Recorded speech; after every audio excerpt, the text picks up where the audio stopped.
I might have to be a little bit quiet because I have a little one in the other room sleeping.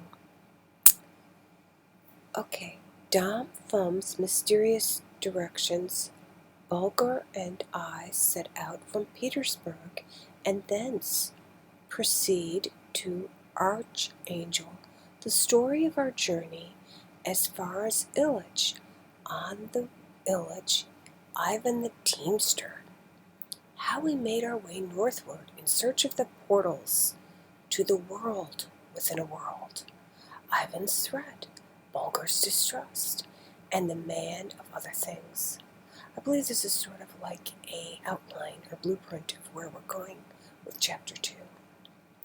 Okay, according to the learned Don Thumb's manuscript, the portals to the world within the world were situated somewhere in northern Russia.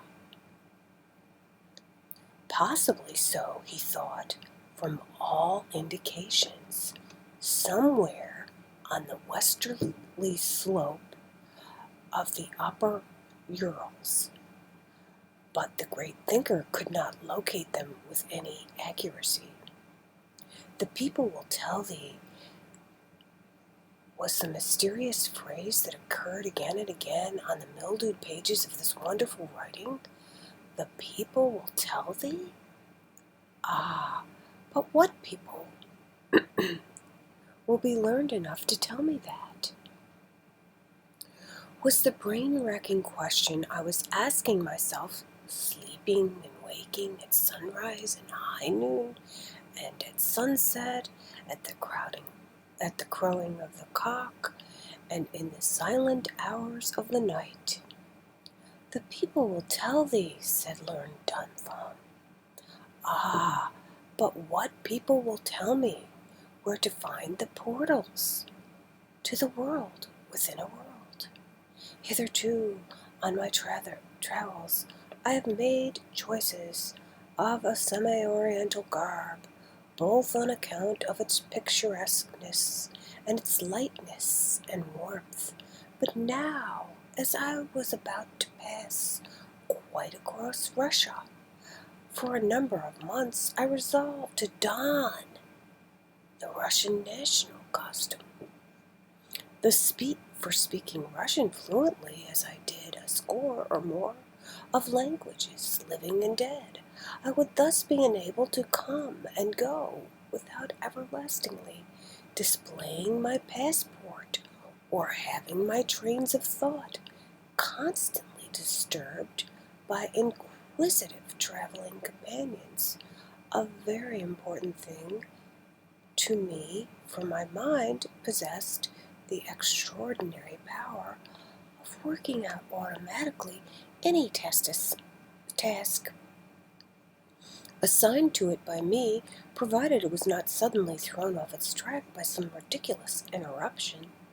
For instance, I was upon the very point one day of discovering perpetual motion, when the gracious Baroness suddenly opened the door and asked me whether I had pared the nails of my great toes lately, as she had observed that I had worn holes in several of my pairs of best stockings. It was about the middle of February when I set out from the Castle Trump, and I journeyed night and day in order to reach Petersburg by the 1st of March, for I knew that the government trains would leave that city for the White Sea during the first week of the month. Bulger and I were both in best of health and spirits, and the fatigue of the journey didn't tell upon us in the least. The moment I arrived at the Russian capital, I applied to the Emperor for permission to join one of the government trains, which was most graciously accorded. Our route lay almost directly to the northward for several days, at the end of which time we reached the shores of Lake Ladoga. This we crossed on the ice with our sledges. As a few days later we did Lake Onega. Thence by land again we kept on our way until Onega Bay had been reached, crossing it too on the ice, and so reaching the station of the same name, where we halted for a day to give our horses a well-deserved rest. From this point we proceeded in a straight line over the snowfields to the Archangel, an important trading post on the White Sea.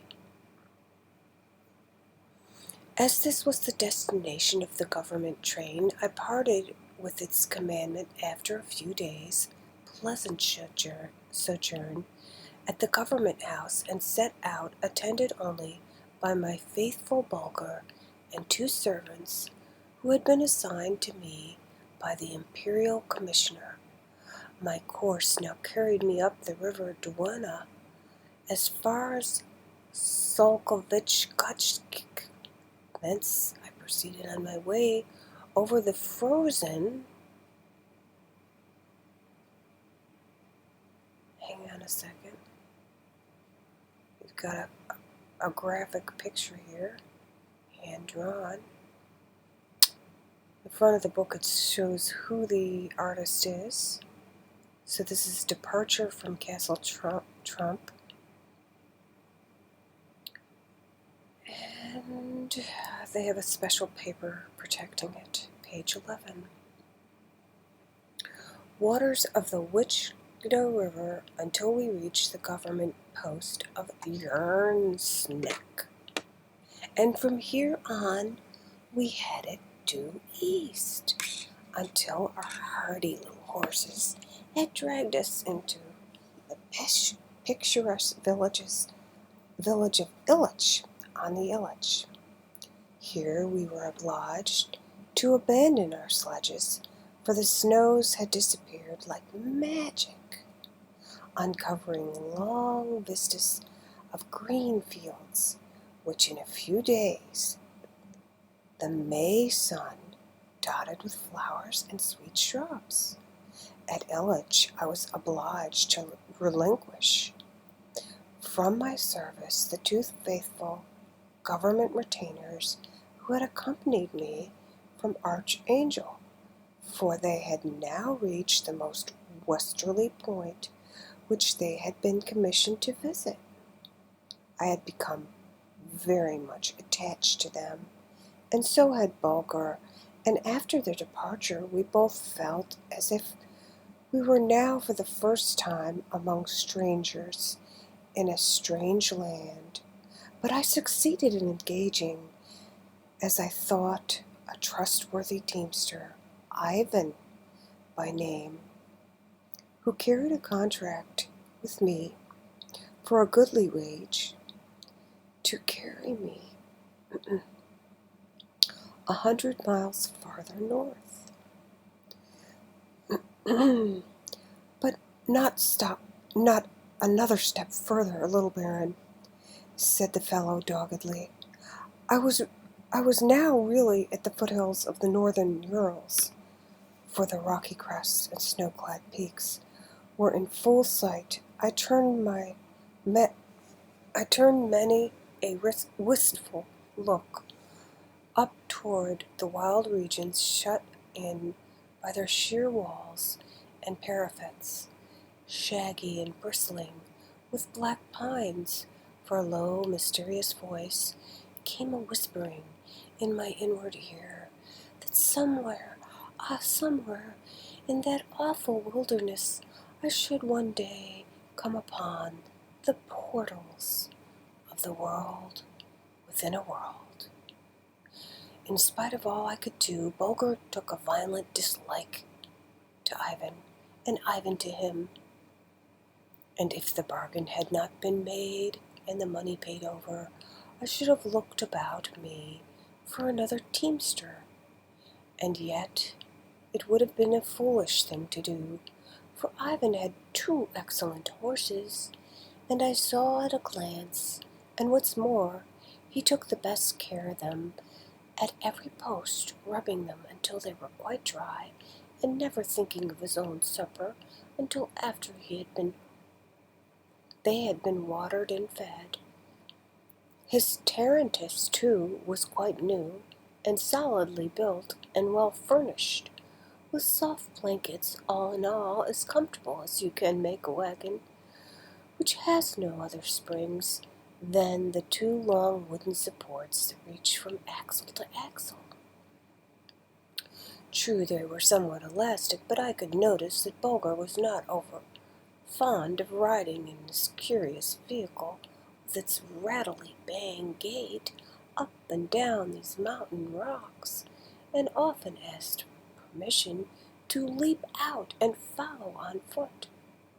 At length, Ivan reported everything in readiness from the start, and although I would have fain taken my departure from Illich on the Illich in as quiet a manner as possible, yet the whole village turned out to see us off. Ivan's family, father, mother, sisters, brothers, wife, and children, uncles and aunts, and cousins by the dozens, alone making a people enough to stock a small town. They cheered and waved their kerchiefs. Bulger barked, and I smiled and raised my cap with all dignity of a trump. And so we got away with the last Illich on Illich, Ivan on the box, and Bulger and I at the back, sitting close together like two brothers that we were, two breasts, but a single heartbeat, two brains busy with the same thought, that come perils or come sudden attacks, come covert danger or bold and open-faced onslaught, we should stand together and fall together many and many a time as Ivan's horses went crawling up the long stretches of the mountain road. And I lay stretched upon the broad cushioned seat of the tarantass, with a blanket rolled up for my pillow.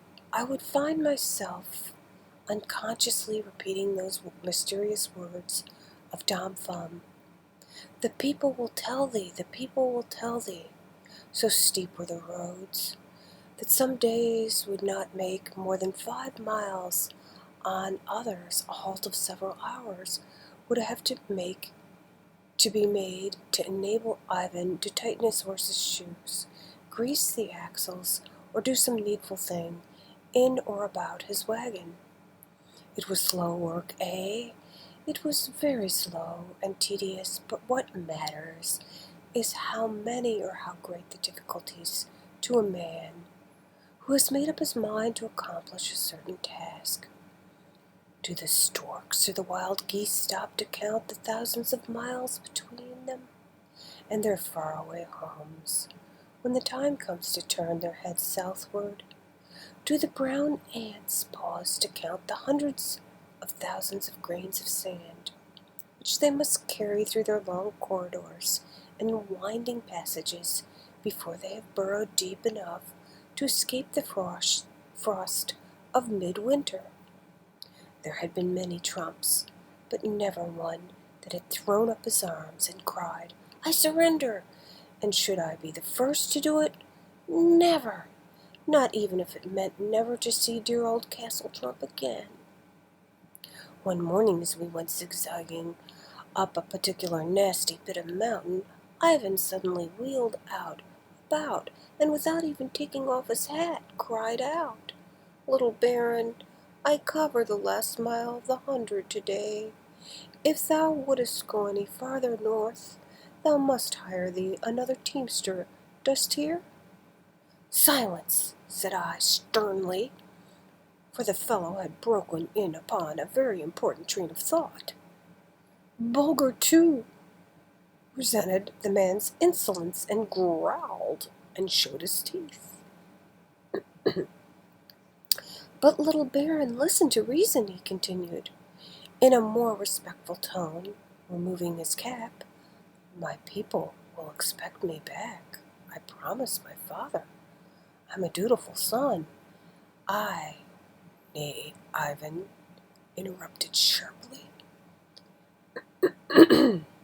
Curve that tongue of thine, lest it harm thy soul.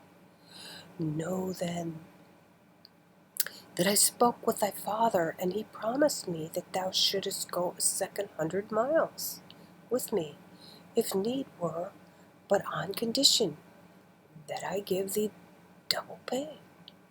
I shall be done, and on top of that a goodly present for your galupcha. Galupcha. I don't know how to say that. Galuptikcha, which means darling. Little Baron, thou art a hard master, whimpered the man. If the whim took thee, thou wouldst bid me leap into the giants. Well, just to see whether it has a bottom or not. St. Nicholas save me. Nay, Ivan, said I kindly, I know no such word as cruelty, although I do confess that right seems harsh at times, but thou wert born to serve and I to command. Providence hath made thee poor and me rich. We need each other. Do thy duty, and thou wilt find me just and considerate. Disobey me, and thou wilt find that this short arm may be stretched from Illich to Petersburg. Ivan turned pale at this hidden threat of mine, but I deemed it necessary to make it, for I, as well as Bulgar, had scented treachery and rebellion about the boorish fellow, whose good trait was his love of his horses, and it has always been my rule in life to open my eyes wide to the good that there is in a man, and close them to his faults. But in spite of the kind words and kind treatment, Ivan grew surlier and moodier the moment we had passed the 100th milestone. Excuse me. Bulger watched him with a gaze so steady and thoughtful that the man fairly wailed before it. Hour by hour he became more and more restive, and upon leaving a roadside tavern for the very first time since we had left Illich on the Illich, I noticed that the fellow had been drinking too much kvass. He let loose his tongue and raised his hand against his horses, which until that moment had been wont to the load down with caresses and pet names.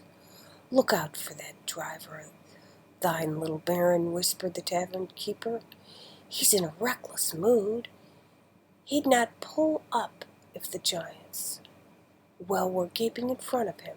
St. Nicholas have thee in his safe keeping. And that's the end of chapter 2. Thank you for listening. We'll be back tomorrow with chapter 3. Have a good night. Sweet dreams. Love you lots. Bye.